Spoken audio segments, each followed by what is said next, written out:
Hi, welcome to Inside Bikes. I'm Paul and today we're riding this, the Honda NX500.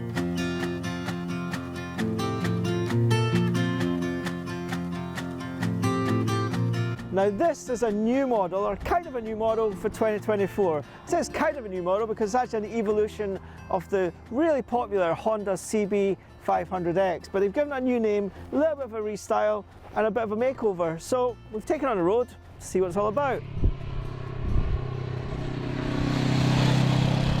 The old CB500X didn't have much wrong with it. I had a friend who had one as his first big bike and he absolutely loved it. And even just a quick ride on this tells you exactly why. It is like a comfortable pair of slippers. It's really, really easy to get on with, really easy to ride, and a lot of fun.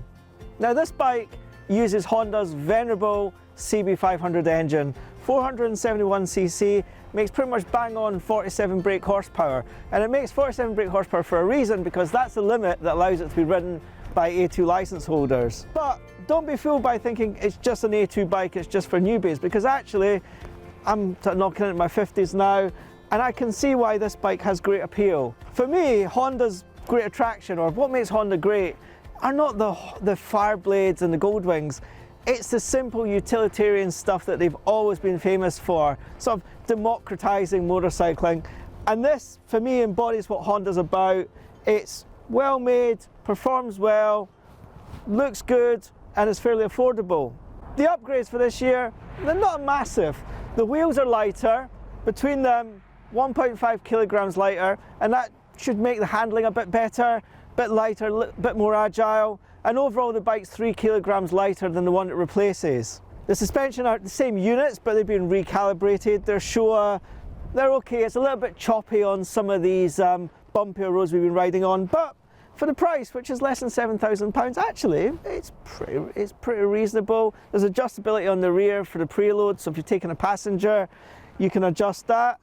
And overall, it's kind of as good as, if not better than you would expect for a bike at this sort of price. So the NX prefix is not a new one for Honda. They've used it a few times on various bikes around the world. For me, most famously, it's associated with the Dominator, the NX600, big single sort of traily style bike from the late 80s. Bit of a cult classic that was, but they've just called it NX500. They've not given it a name, and in a day when Honda naming bikes again, which I think is fantastic. So they've got the Transalp, they've got the Hornet, they've got the Africa Twin. I'd like them to give this a name as well. I think it's just a little bit more attractive, but what do I know? Anyway, it's the NX, which actually apparently stands for New Crossover or something like that.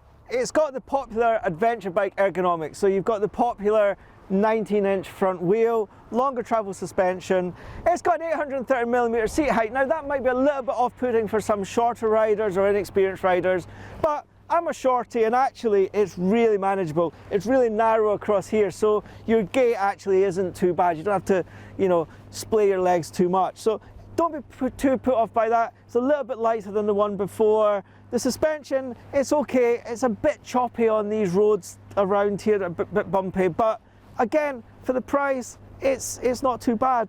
I quite like the finish on it. I think if I had one criticism of some of the Honda 500 I've ridden in the past, it's that perhaps the levers and the touch points were a little bit sort of unfinished. I think on this they've done a lot of work finishing off some of the rougher edges. It's not quite up to the standard of like the Triumph A2 bikes that we've ridden earlier this year, but it's actually pretty good. The body's been restyled.